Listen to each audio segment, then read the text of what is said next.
Hi, welcome back to I Am Me. So, I've been considering the physical universe and how our, what is our role in it? What's our position on this planet? What is the meaning of our existence here on Earth? And from what I can gather from all of our ancient and spiritual texts, our purpose here, or the purpose we were created, was to be risen to light, which is to become enlightened, to become educated, to understand. And that's what all of our science is, right? Our religions are all based around the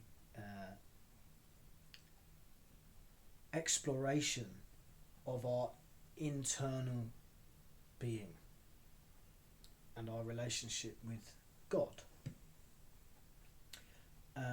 And science is the opposite end of the same spectrum. It's the exploration of the physical universe. We have certain laws which govern our physical world, and one of those laws is the law of polarity. And the law of polarity states that basically for every left there's a right, every up there's a down, for a positive there's a negative, for a black there's a white. There's always two ends to a singular spectrum. And science and religion are on the same spectrum, they're at just completely different ends, and we need to merge the two and come to an understanding in the middle. I find that some of the oldest sayings are the ones that have survived and live on even now.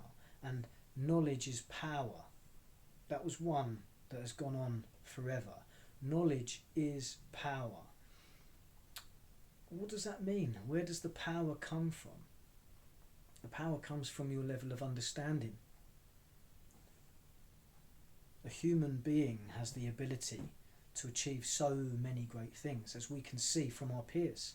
There are individuals like Elon Musk who can create technologies that you and I just couldn't possibly understand. And that's because we've never taken the time to investigate what it is that he knows and study the things that he knows in order to do what it is that he can do.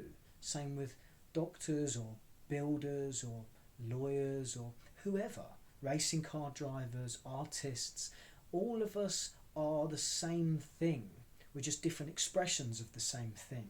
But we all possess the same abilities as long as we invest the same amount of effort and care and attention into developing those abilities.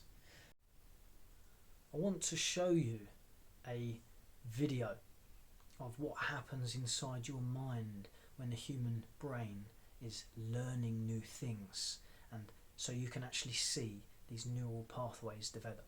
So just watch this.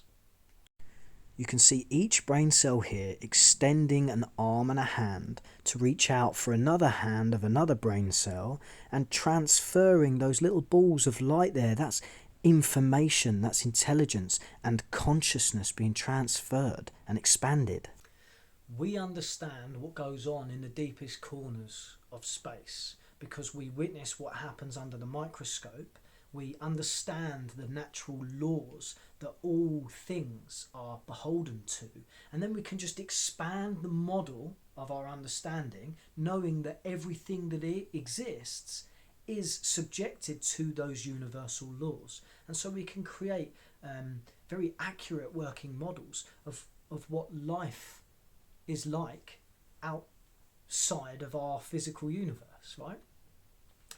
And that's what happens on every level of our existence. And so as you've just seen, the expansion of consciousness is a singular brain cell reaching out. It grows that tendril, that arm, and like a little hand that reaches out towards another brain cell, and they create this new neural pathway, a new neural connection. Information can be transferred between those two cells, but it overall expands the greater capacity for knowledge and wisdom and understanding. And with that in mind, I want you to take a look at this image.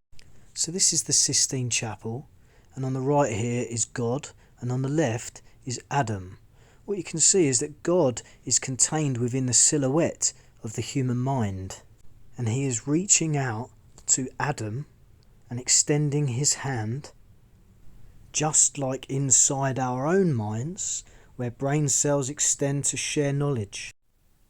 And so this conversation that we are engaging in right now is just an external version of what's going on inside our own minds. The expansion of consciousness is but a hand being extended out to another brain cell. Me being a singular brain cell, you being another brain cell. We've got different experiences which have led to us having different levels of understanding and different bits of information. And I think it's important that all of these pieces of information are shared. And with that in mind, I want to share something with you that I have discovered within myself. I don't believe God to be an omnipotent being, not an external force. I believe God to be the divine intelligence and the sacred construction of our physical universe, which, if you sit still long enough to just pay attention, you can see it's absolutely magical. The divine intelligence behind the construction of everything that is beyond anything that we could physically comprehend. And all of our advancements in technology, all of our new gadgets and gizmos that we're developing, we're building these things from our understanding of the observations of natural law. I don't believe God is an external being, and I don't say this to discredit any religion. I'm actually saying this in the hopes that we can unify religions.